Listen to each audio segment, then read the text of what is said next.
I don't want to be all freaky deaky, but so I thought I'd just discuss it real simple, because then the people who know what I'm talking about will understand. Um, so years ago, um, I noticed that things in my memory that, for instance, on The Wizard of Oz, I remembered the witch going, "Fly, my pretties, fly." Okay, and that's as those flying monkey creatures were jumping out the window, and she was going, "Fly, my pretties, fly." Well, I was shocked to find out that it actually has never ever said "Fly, my pretties." All she said was "Fly, fly, fly," and this took me by shock, because I thought, well, my pretties, where else has that come from? Okay. And then, bit just by chance, I happened to hear that famous speech from that woman who said, "You like me, you really like me," and it's been copied quite a lot in, like, Naked Gun. He said, "Oh, you like me, you really like me," and there's loads of films where they've copied this woman on this famous expected. I think it was Sally Fields, on this famous acceptance speech, and yeah, she says, "You like me, you really like me," and when I heard that, I thought, yeah, it did sound funny, doesn't it? It sounds a bit needy, almost, doesn't it? Not being rude to her, Miss Fields. But yeah, you think, "Oh, you like me, you really like me." Like, really? You like me? That's what it sounded like to me. But not a bit surprised and maybe needy slightly. And no offence to her, it's just how it sounded. But so you can imagine my surprise when I heard it, and it didn't never actually said what I've just described, even though it was on films, like a parody of it. And I'm right, okay. And yeah, she says, "You like me right now. You like me." And I'm thinking, you like me right now. You like me.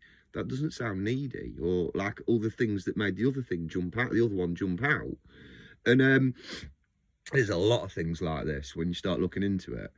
And apparently it's called the Mandela effect, where your memories don't match up to not only current events but the history of the things that you remember. Yeah, so that was a bit strange, and that basically opened my mind to the possibility of, like, right, again, I'm either crazy, where have I imagined "Fly, my pretties" from, fly? And it actually gets quite extreme. Like, for instance, the Monopoly Man.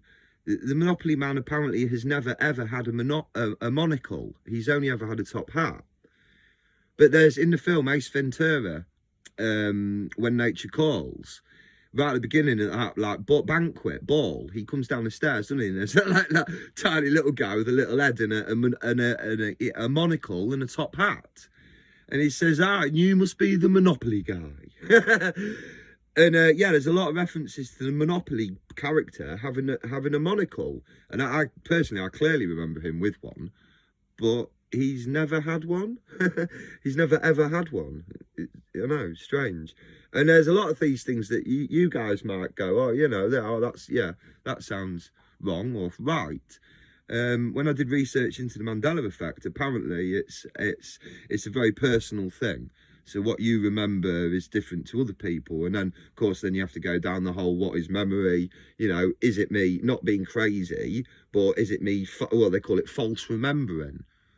And whatever conclusion you come to, there's just strange things that you don't remember. Like, I found out things existed that I never found, that I never heard of it, and I thought I surely would have heard of that if it had existed. Like the Great Wall of China. Yeah, apparently there's another Great Wall. Is it India or something? There's a Great Wall of something else. And I was like, really? I've never ever heard of another Great Wall in my life. There was a funny one where a lot of people, unfortunately, including me, remembered there only ever being one moon landing. They went to the moon and then come back, and that was it. And I'm sure I remember seeing a documentary entitled "Why Did We Only Go to the Moon Once?" You know, so stuff like that, it's kind of like, that's in my memory. But then through accidental information, I found out that, no, it's after the first time, we went to the moon another 6 times. And that, for me, as a, 35-year-old, I was like, right, why did I watch a documentary then saying why did we only go once? And again, it's probably me, you know. And I'll be honest, the biggest one was really freaky for me, really freaky. And I haven't heard anyone else talk about it. It's a very personal one. There was the Space Shuttle Challenger, and it went up and exploded, obviously, and killed all the crew, unfortunately.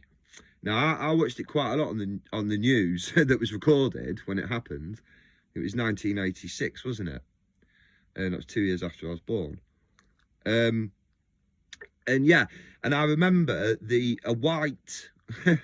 If anyone else remembers this, then you probably will, because when I freaked out when what I'm about to describe now has never ever happened, I actually went on YouTube and I heard someone else complaining about the same thing, and he said, I grew up in this era, and just like when the Twin Towers happened, everyone was fixed to the telly, and it was on, you know, all week long, all for weeks and weeks, because it was such a big thing.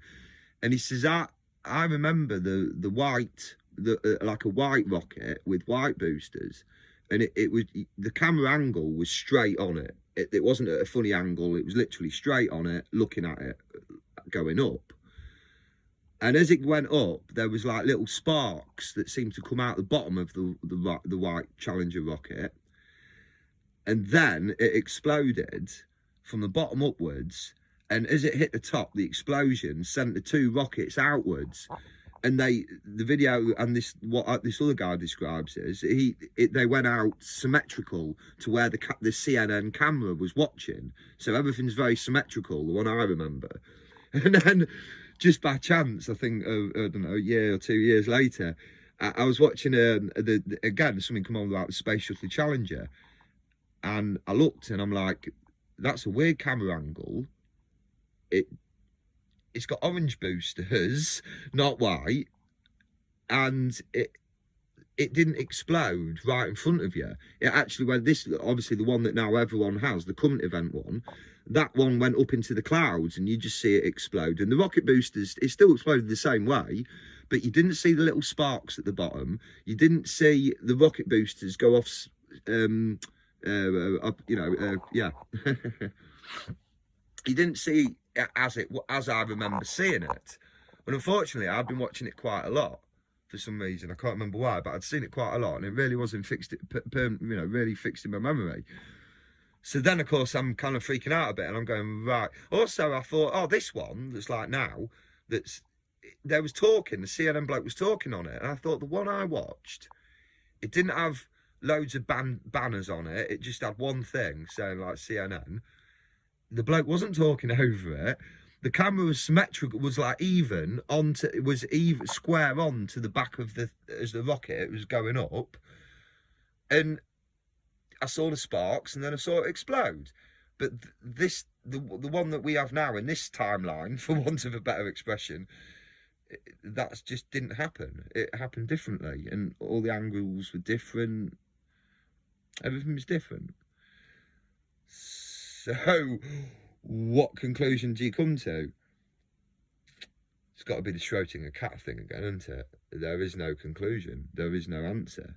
The reason he came up with that answer, the cat is alive, I'm dead, is because he didn't know. So another word for not knowing is there is no answer, is there? I cannot think of an answer. It doesn't mean there isn't an answer, I suppose, but it's I cannot think of an answer. And no one around me, none of my peers can. So yeah, and I know a lot of people. I moved on from the Mandela effect. The conclusion I came to was, like God's miracles, magic tricks. It's there to make you question reality and go, well, hold on, my memories aren't matching up to what history is telling me, and now it almost seems like, you know, major events have changed. So, yeah, I don't know. I mean, no one knows. That's why the Mandela effect is so popular. But yeah, that's just my personal experience. Again, you can't get freaked out by these things. We live in a world full of uncertainties and mystery. So I think when one does come knocking at your door and present itself, you know, you just have to say, okay, we'll try and go with it. So I did. I went with it, and I've come to the conclusion that it's just there as a starter course for a 3-course meal. It's there to get you warmed up to the possibilities that there are, you know, probably stranger things than on telly fantasies going on, maybe. But yeah, something interesting. You know, what do you think? Yeah. All right, see you later.